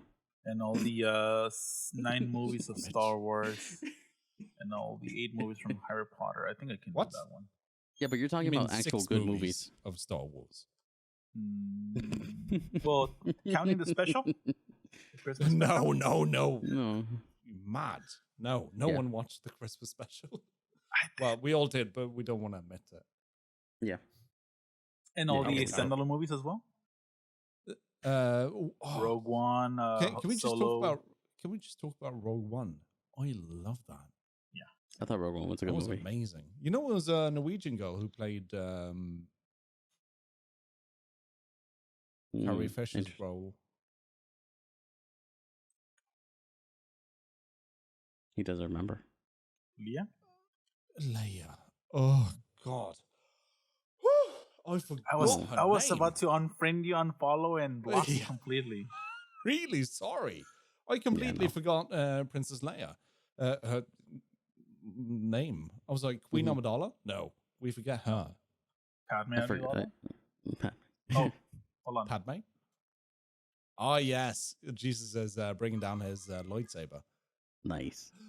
You're a Sith lover, eh? Yes, you should know that by now. Nice. Yeah, I do. Yeah, I totally remember I have another mask that I was going to show you all. Oh, yeah? Yeah, hold on.